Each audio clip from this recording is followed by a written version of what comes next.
बच्चों, हम करेंगे पत्तर। पत्तर होते हैं दो प्रकार के, एक औपचारिक और दूसरा अनौपचारिक। जैसे हम विद्यालय में लिखते हैं, या हम किसी की शिकायत करते हैं, या हम थाना अध्यक्ष को लिखते हैं, जैसे हमारा कोई सामान गुम हो गया या चोरी हो गई, या कोई कार्यालय में लिखते हैं, तो ये होते हैं औपचारिक पत्तर। दूसरे होते हैं अनौपचारिक पत्तर। जैसे हम दादा दादी, माता पिता, मामा, भाई बहन, मित्र को लिखते हैं, वे होते हैं अनौपचारिक पत्तर। अर्थात जिनसे हमारा दिल से संबंध होता है, हम उन्हीं को अनौपचारिक पत्तर कहते हैं, उन व्यक्तियों को जो पत्र लिखे जाते हैं। तो आज हम औपचारिक पत्र ही करेंगे। जैसे आजकल क्या होता है कि कक्षा में बच्चों के सामान की चोरी होती है, और आपने प्रधानाचार्य महोदय को पत्र लिखना है, तो आज हमें इस प्रकार का पत्र लिखेंगे। हम ये पाठ्यक्रम की पुनरावृत्ति कर रहे हैं। तो बच्चों, अब शुरू करते हैं। कक्षा में चोरी की घटनाओं की सूचना देते हुए प्रधानाचार्य महोदय को प्रार्थना पत्र लिखिए। सबसे पहले क्या आपको पत्र किसको लिखना है? प्रधानाचार्य महोदय को। तो सबसे पहले लिखिए प्रधानाचार्य महोदय। फिर कौन से विद्यालय का प्रधानाचार्य महोदय? आपके विद्यालय का है, तो अपने विद्यालय का नाम लिखिए। सर छोटू राम मॉडर्न वरिष्ठ माध्यमिक विद्यालय, रतनगढ़ माजरा, सोनीपत। उसके बाद आप दिनांक लिखोगे।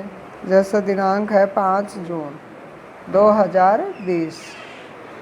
उसके बाद विषय चोरी की घटनाओं की जानकारी हेतु। पूरा नहीं लिखना, जैसे कि आपने ऊपर पढ़ा था कक्षा में चोरी की घटनाओं की सूचना देते हो, इसको थोड़ा छोटा लिखेंगे। चोरी की घटनाओं की जानकारी हेतु क्या लिखोगे? उसके नीचे विषय के महोदय, मैं 7वीं कक्षा का मॉनिटर हूँ। महोदय से नीचे क्या लिखोगे? मैं 7वीं कक्षा का मॉनिटर हूँ। मैं आपको यह पत्र कक्षा में होने वाली चोरी की घटनाओं के बारे में बताने के लिए लिख रहा हूँ। सविनय निवेदन यह है कि पिछले कुछ दिनों से हमारी कक्षा में चोरी की घटनाएं बढ़ रही हैं। फिर बताना पड़ेगा बच्चों, क्या क्या चीज़ें चोरी होती हैं।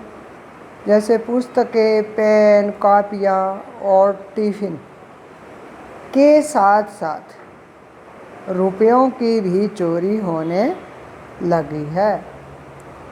आज हमारी कक्षा के एक छात्र के 3000 रुपये चोरी हो गए। वह अपना शिक्षण शुल्क जमा करने के लिए रुपये लाया था। शिक्षण शुल्क क्या होता है? जैसे हम फीस लाते हैं, शुल्क होता है फीस। इंग्लिश में फीस बोलते हैं, हिंदी में उसमें शुल्क बोलेंगे। कमरे को बंद नहीं किया जा सकता क्योंकि वह खाली कालांश होता है पीरियड में अन्य छात्रों की कक्षा होती हैं। इस विषय में हमने अपनी कक्षा अध्यापिका से भी बात की है। कक्षा के सभी छात्र इन घटनाओं से बहुत दुखी हैं। मैं आपसे प्रार्थना करता हूँ कि आप इस दिशा में उचित कार्यवाही करें, जिससे छात्रों की कठिनाइयाँ कम हो सकें और उनका सामान भी सुरक्षित रहे। जब आपने सर से कोई काम करवाना है, तो उसके बाद आप धन्यवाद भी तो दोगे ना। तो फिर लिखिए आप धन्यवाद। धन्यवाद से नीचे फिर आप बताओगे कि आप कौन है। फिर उसके नीचे लिखोगे धन्यवाद से नीचे आपका आज्ञाकारी शिष्य। फिर अपना नाम लिखिए। कक्षा 7वीं, अपने विभाग का नाम लिखिए। विभाग होता है सेक्शन। सेक्शन को लिखोगे। तो बच्चों ये कौन सा पत्र किया, किस प्रकार का पत्र किया? ये पत्र था औपचारिक, हमने औपचारिकता पूरी की है, ठीक है।